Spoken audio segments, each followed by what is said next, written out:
Olá, boa noite a todos. Sejam bem-vindos a mais um programa Mediunidade na Prática. E hoje a gente vai falar, então, referente a um tema muito importante, que é sobre o fluido cósmico universal.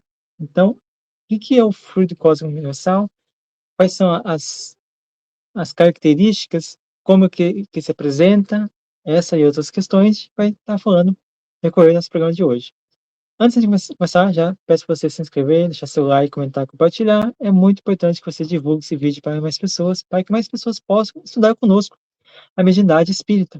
A mediunidade que vai ali nos trazer, através da obra, o Livro dos Médiuns, né? E outras obras da codificação, vão nos trazer, então, todas as informações necessárias, essenciais e obrigatórias para que possamos entender e compreender a mediunidade na sua mais simples expressão. Então, se você gosta desse tema, se interessa por esse tema, fica conosco aqui até o final, né? E também nos próximos vídeos aí. Vou aqui então compartilhar a minha tela de os slides. Aí, perfeito. Então, fluido cósmico universal. Vamos lá. O que o Espiritismo fala sobre a questão do fluido cósmico universal? Então, nós vamos usar muito aqui a obra A Gênese, né? Os Milagres e as Predições segundo o Espiritismo, que é a obra que fala bastante sobre, e dá mais detalhes sobre a questão do fluido cósmico universal, tá bom? Então, nessa obra, a gente tem o seguinte comentário, a seguinte informação.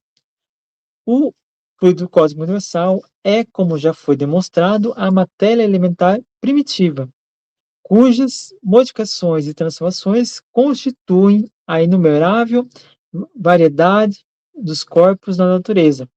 Como princípio elementar do universo, ele assume dois estados distintos: a eterização, ou também chamada por imponderabilidade, que se pode considerar o estado primitivo, estado normal.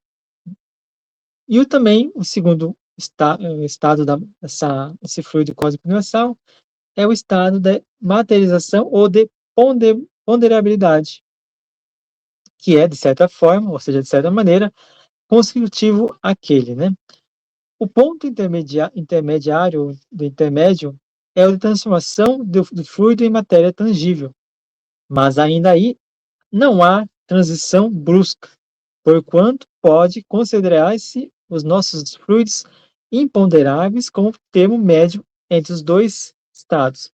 Então, o que é o fluido cósmico universal? O fluido cósmico universal, ele é, então, uma matéria elementar, ou seja, aquela matéria que dá origem a todas as coisas, né? Que ela é primitiva no seu estado original. Ou seja, então, ela é um fluido, uma matéria, né? Que permite que haja transformações, que haja modificações que sejam realizadas pela natureza ou por agentes que conseguem manipular esse fluido, né? Então, há inumeráveis, uma variedade de corpos, né, materiais que são realizados por esse fluido. Basicamente, tudo que a gente conhece da matéria, ele é fluido, é derivado, né, se origina do fluido cósmico universal. Então, o que acontece? O fluido cósmico universal ele tem dois estados distintos, né? São os dois estados da matéria universal, que é o estado mais sutil, mais eterizado, que é chamado de eterização. O estado material, que é como a gente conhece, né? Temos aqui o celular, né? Temos o copo, temos a caneta, né? Então, tudo isso aqui faz parte do fluido, do fluido, sua apresentação, sua modificação material. Então, ou seja, da materialização. E a gente pode perceber que quando há, então, o caminho que esse fluido cósmico universal ele faz do mais sutil, do seu mais primitivo estado até o de materialização, por exemplo, para materializar uma caneta, por exemplo, ele não é feito de forma brusca, não é feito de forma instantânea, ele segue então, um período, um ciclo de modificações, de alterações que vão sendo feitas de forma gradual até chegar ao ponto que ele consegue então se transformar-se em matéria densa, em matéria física, como a gente conhece aqui no planeta Terra. Então, nada na natureza é brusco, nada, absolutamente nada na natureza é brusca. Tudo segue um processo natural e tudo segue um processo de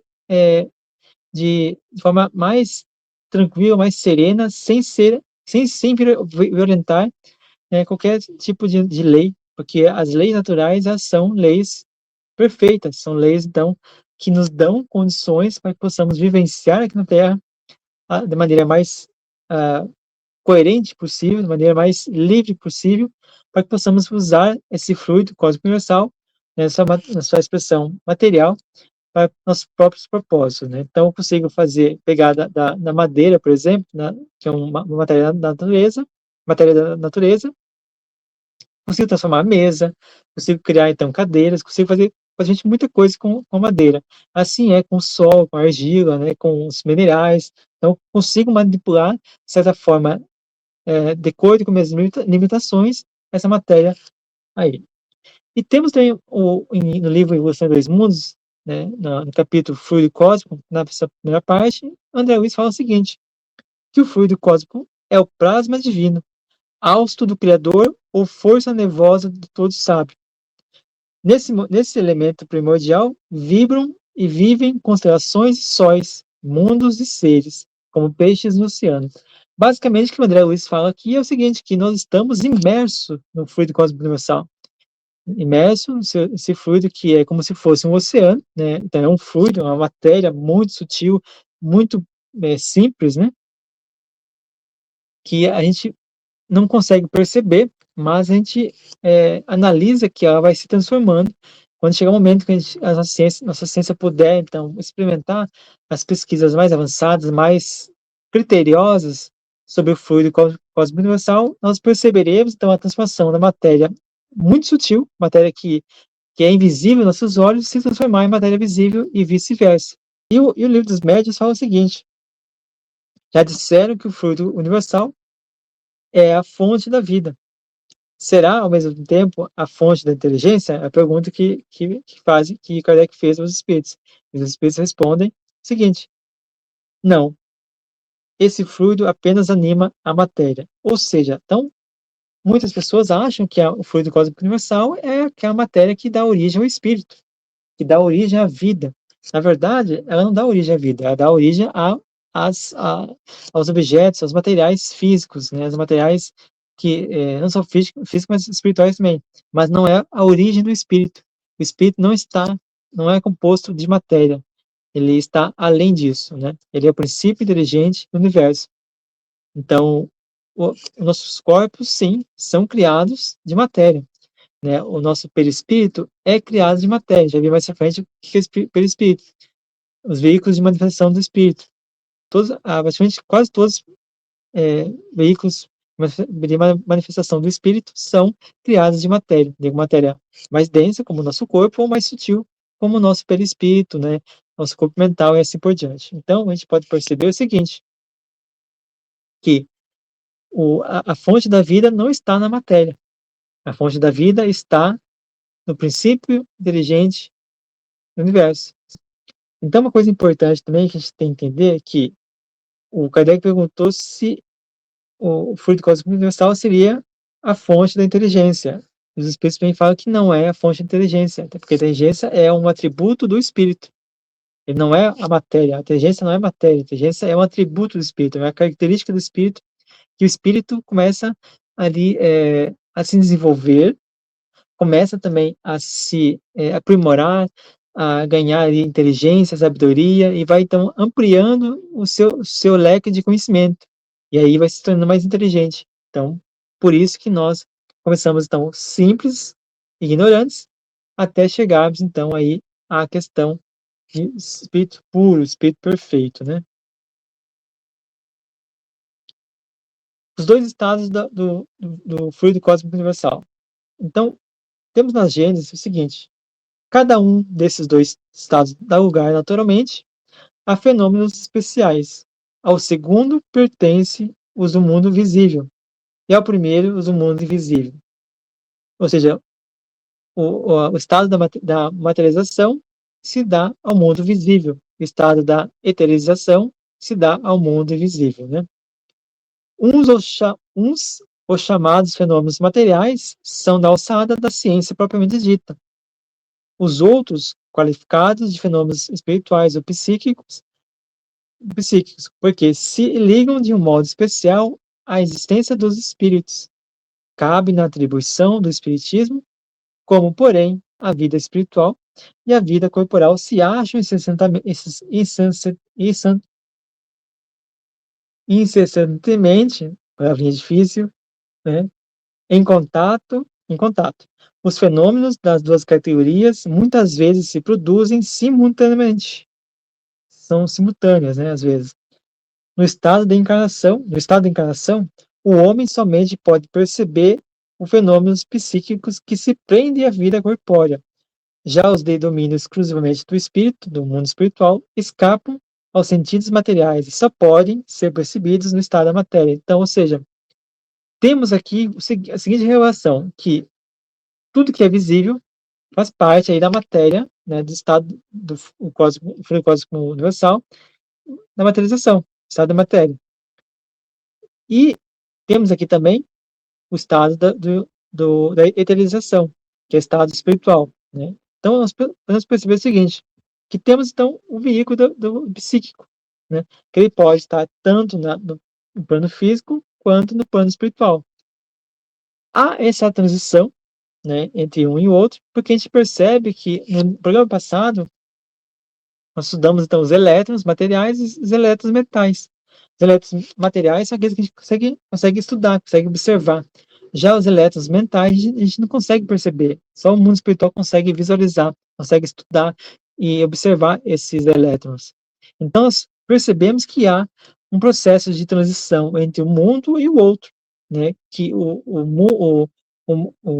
a característica psíquica, né, que é atribuída através desse fluido cósmico universal, que vai, então, intermediar de um plano para o outro, ou vice-versa.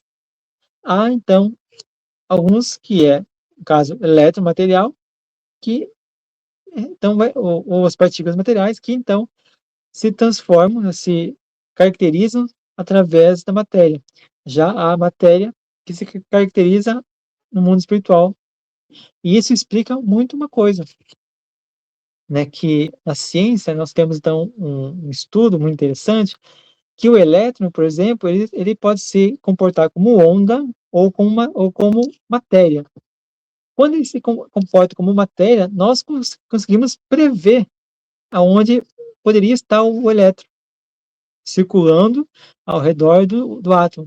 Porém, quando ele se comporta como onda, nós não conseguimos mais visualizá-lo. Ele é como se fosse, assim, entre aspas, né, se tornasse invisível. Isso quer dizer o que para nós espíritas?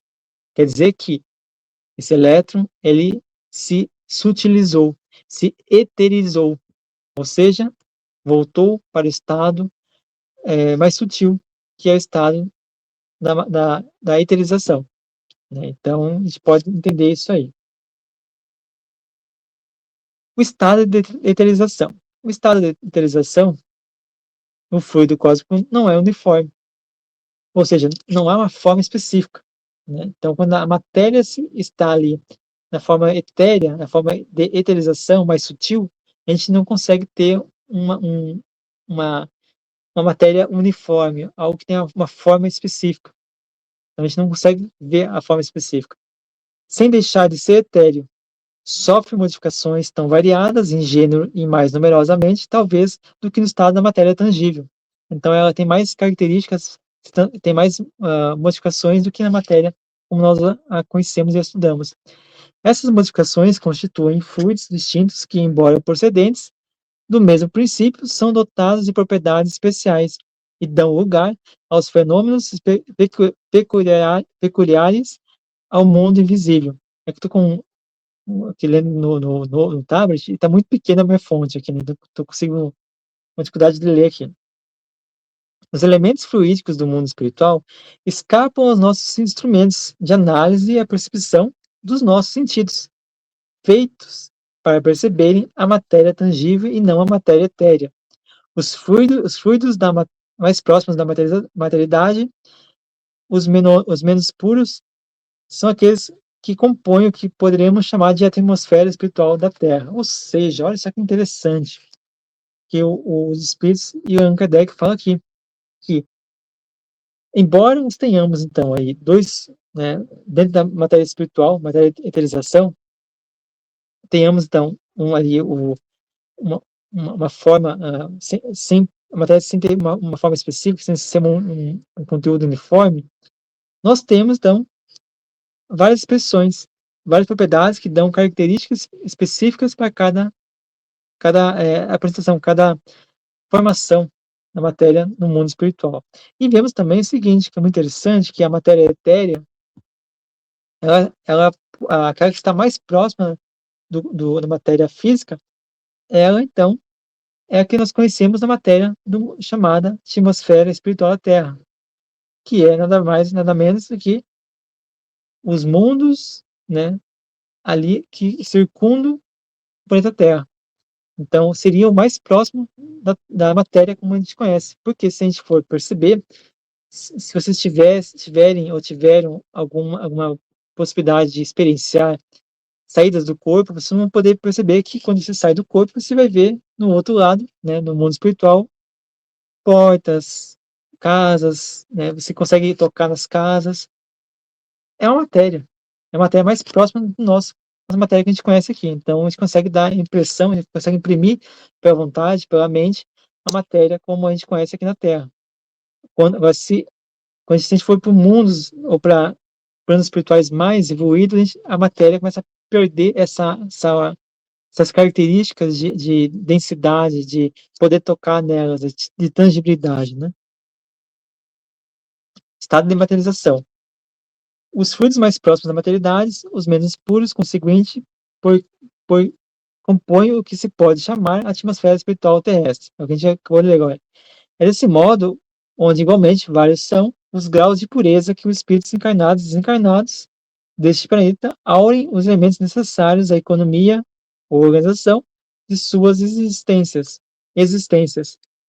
O mesmo se dá nas superfícies de todos os mundos, salvo as diferenças de constituições e condições da vitalidade própria de cada um.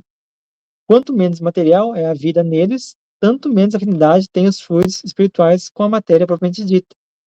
Quem sabe mesmo, no estado de tangibilidade, a matéria não é suscetível de adquirir uma espécie de eterização que lhe daria propriedades particulares. Certos fenômenos, que parecem autênticos, tenderiam a fazer supô-lo. Outra informação muito importante, que cada mundo, né, que está distribuído no universo tem a sua própria matéria. Tem a matéria que pode estar mais densa que a nossa, ou mais sutil que a nossa. Porém, não deixa de ser matéria. É a matéria ainda, né, sendo ali empregada uma vibração específica, contendo uma vibração específica, que essa vibração, então, contém uma frequência que vai estar agindo nos habitantes, agindo aqueles que habitam no mundo espiritual e no mundo físico de cada mundo. Então, a Terra que tem uma frequência, Júpiter tem outra frequência, Marte tem outra frequência e assim por diante. Então, se o Marte também deve ter, com certeza, né, uma matéria física, mas mais sutil, da qual nós não conseguimos visualizar, ou que a gente não pode perceber ainda, segundo nossas condições tecnológicas e materiais de observação. Então, nossos instrumentos não conseguem ainda registrar a matéria que há, né, orgânica, a matéria viva, que está em Marte, porque Kardec e Chico Xavier, né, principalmente Chico Xavier, falam que há vida em Marte, de espírito, e vida em Marte, de encarnados também, só que vibrando no outro plano da matéria, né?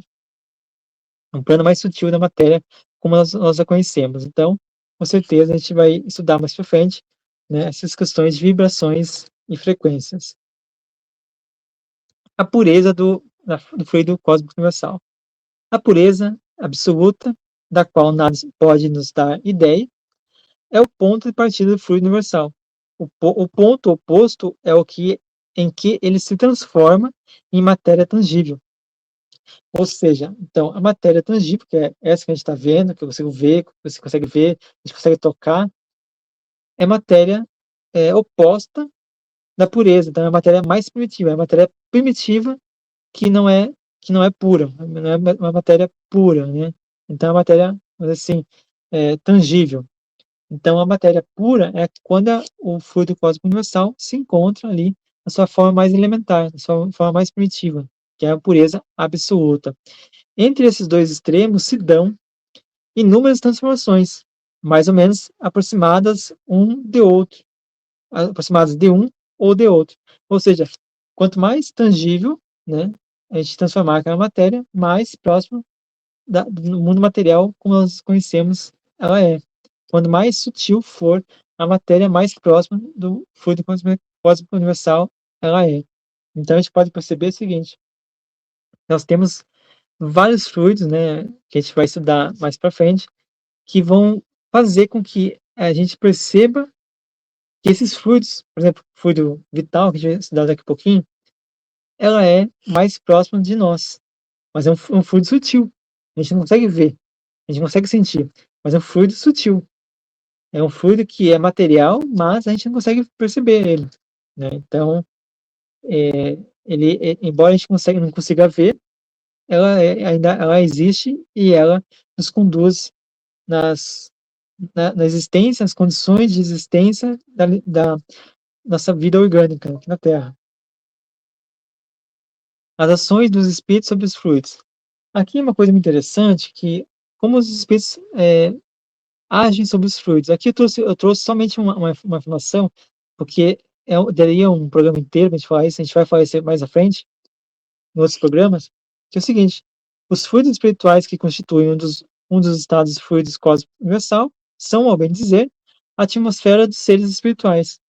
Os espíritos atuam sobre os fluidos espirituais, não manipulando-os como a gente manipula, mas utilizam através do pensamento e da vontade. Nós já vimos isso aí nos programas passados. A vontade, e o pensamento, elas são combinantes e potencializam e agem sobre a matéria mais sutil, a matéria do pensamento, a matéria da mente, a matéria que agindo sobre ali as partículas que estão mais sutilizadas, né? Pelo pensamento, eles imprimem aqueles fluidos ou qual a direção, os aglomeram, combinam ou dispersam, organizam com que eles em conjunto apresentam uma aparência, uma forma, uma coloração determinada, mudam-lhe as propriedades como o químico muda as cores dos gases e de outros corpos, combinando-se segundo as certas leis. Um exemplo: se eu quiser criar caneta assim, como é que eu faço?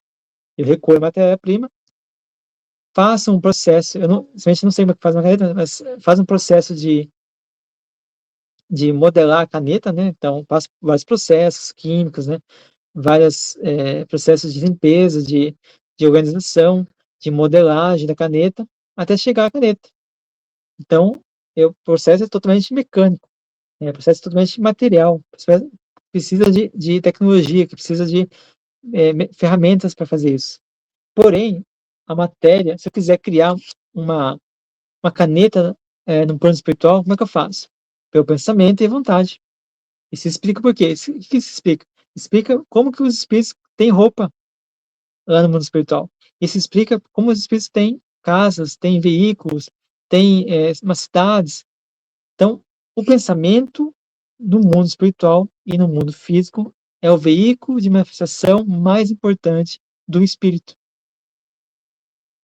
Nós temos nosso pensamento, não vou entrar aqui, senão a gente vai atrasar, nós temos nosso pensamento, tudo que a gente pensar, a gente vai criar no plano material, no plano espiritual.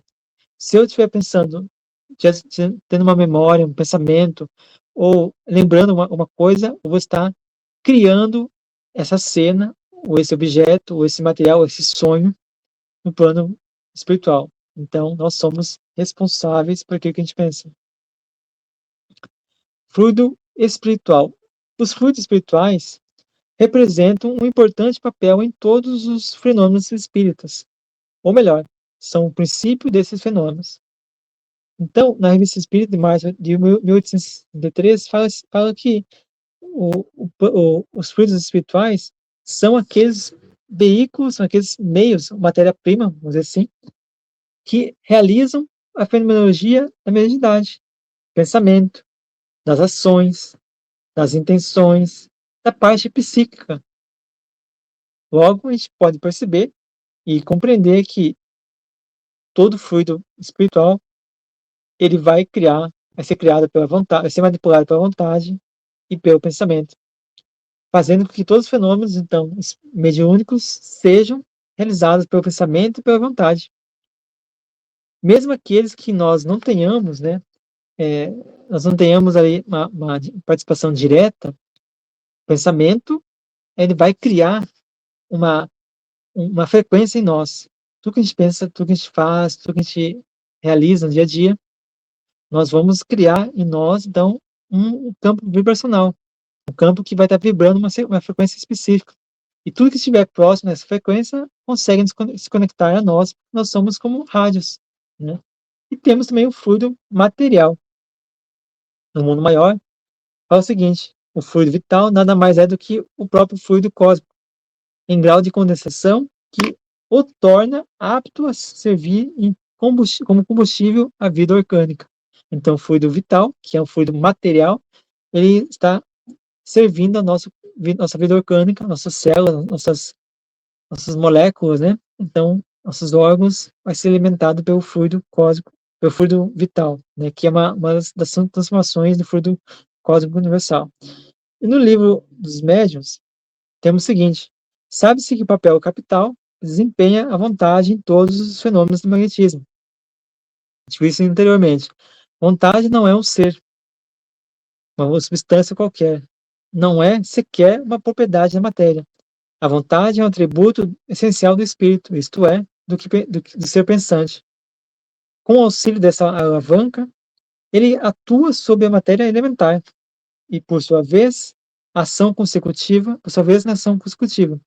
reage sobre seus compostos, cujas propriedades íntimas vêm assim a ficar transformadas. Daí o poder do magnetizador. Poder que se sabe estar na razão direta da vontade, da força de vontade. Assim se explica a faculdade de cura pelo contato e pela imposição das mãos. Faculdade como as pessoas possuem em grau mais ou menos elevado. Isso quer dizer o quê? Que nós podemos, então, pela pelo, pelo pensamento, pela vontade, nos curar ou criar enfermidades. Podemos criar condições de nossa vida ser melhor ou pior, decorrente daquilo que a gente pensa, daquilo que a gente age, da forma como a gente age. Então, tudo parte do pensamento. O pensamento está criando, está manipulando o fluido material e o fluido físico, o fluido espiritual, né? E, portanto, nós vamos também ter um programa muito interessante futuramente sobre as qualidades dos fluidos, mas vou dar uma pincelada aqui muito rápido aqui para vocês aqui. Kardec fala o seguinte: os fluidos não possuem qualidades sui generis, mas as que adquirem no meio onde se elaboram modificam-se pelos eflúvios desse meio, como o ar pelas relações, a água pelos sais escamadas que atravessa. Os maus pensamentos corrompem os fluidos espirituais. Olha só, os maus pensamentos corrompem os fluidos espirituais, como miasmas deletérios corrompem o ar respirável. Ou seja, como as bactérias corrompem, né, o ar que a gente respira. Estão presentes no ar que a gente respira. Nós estamos respirando, estamos assimilando os fluidos vitais que o ar, a natureza nos coloca, nos proporciona, mas também estamos ali nos respirando, né, tudo que há dentro do ar, que é gases, que são as bactérias, que são o pó, que são os ácaros, enfim, tudo que fizer parte do ar, estiver envolvido com o ar, a gente vai estar respirando. Então, os Espíritos nos informam que o pensamento vai nos trazer, então, vai conseguir modificar esses eflúvios, que são os fluidos espirituais que que nossa mente manipula, nossa mente transforma e modifica.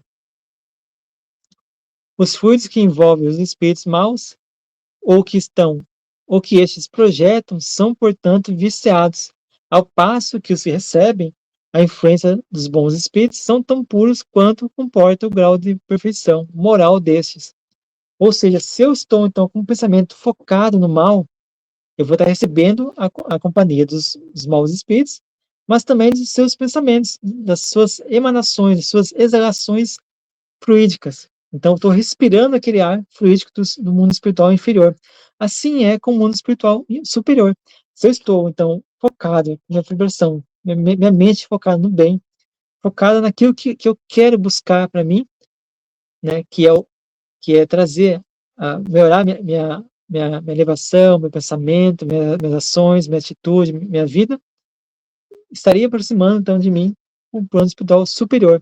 E com isso, vou estar sendo ali nutrido, sendo abastecido de flúvios, de fluidos espirituais superiores, de acordo com o grau do espírito que está ali comigo. Né? Se for um espírito muito elevado, está recebendo, então, aqueles fluidos mais elevados também. E é isso, pessoal. Espero que vocês tenham gostado desse programa. Se você não conhece nosso programa, né, não conhece nosso canal, peço que você se inscreva no canal, deixe seu like, comenta, compartilhe. É muito importante que você divulgue esse vídeo para mais pessoas, para que mais pessoas possam também conhecer um pouquinho sobre a mediunidade espírita, aqui de forma mais fácil e simplificada possível, trazendo esse conteúdo que eu acho que é um conteúdo muito bacana, muito interessante, que traz, então, o pensamento do plano espiritual.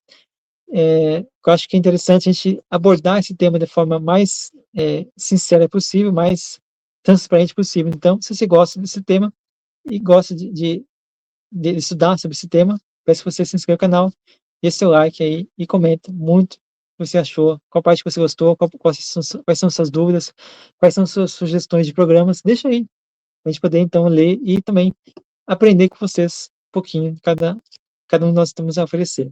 Perfeito? Até mais.